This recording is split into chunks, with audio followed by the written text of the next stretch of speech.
Data तो किसी का भी नहीं है, मजदूर का, ना मीडिया का, ना डॉक्टरों का, ना पुलिस का। कोविड की लड़ाई का वो डेटा है जिसके सहारे सब कुछ गुलाबी गुलाबी दिखाना होता है। बीजू जनता दल के सांसद भर्तृहरि महताब ने एक प्रश्न किया कि तालाबंदी के दौरान अपने घर जा रहे कितने मजदूरों की दुर्घटना में मौत हुई या वे घायल हुए। अपने लिखित जवाब में श्रम मंत्रालय ने कहा कि तालाबंदी के बाद से करीब 1,04,00,000 मजदूरों को पलायन करना पड़ा।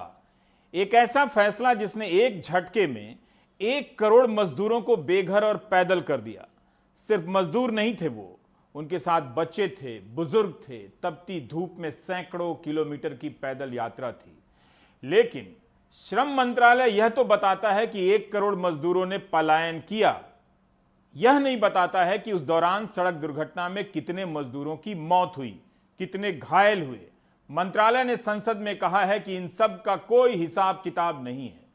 हर बात का डेटा रखने और प्रचार करने वाली सरकार के पास दुर्घटना में मरने वाले मजदूरों का डेटा नहीं है। थोड़ा अजीब लगता है।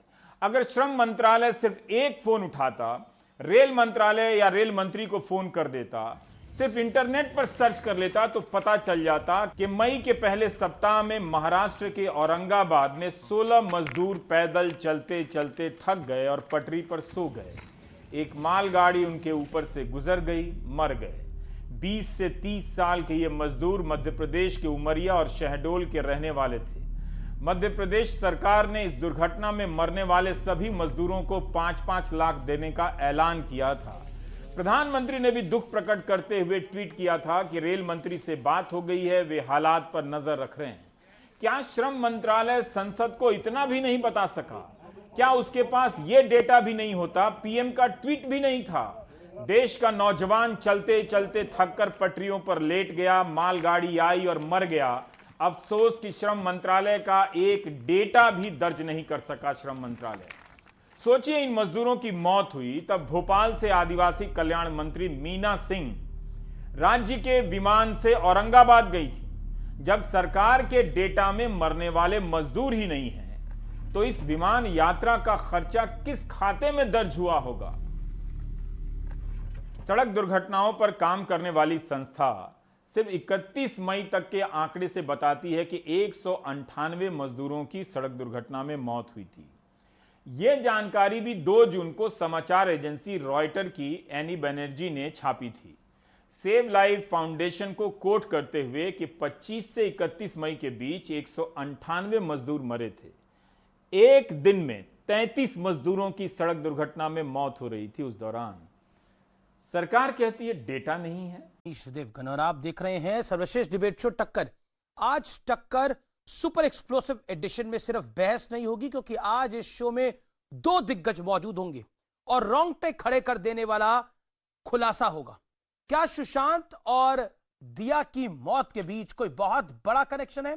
क्या कोई सच्चाई छुपाई जा रही है? आज सीएनबीसी आवाज की टक्कर में दूध का दूध और पानी का पानी होगा।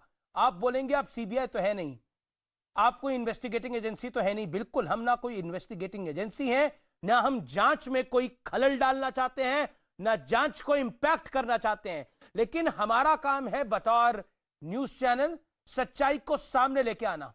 आज टक्कर में वो सच जो देश सुनना चाहता है, वो सच जो आप सुनना चाहते हैं, वो सच जिसे छुपाया गया, वो सच जिसे दबाया गया।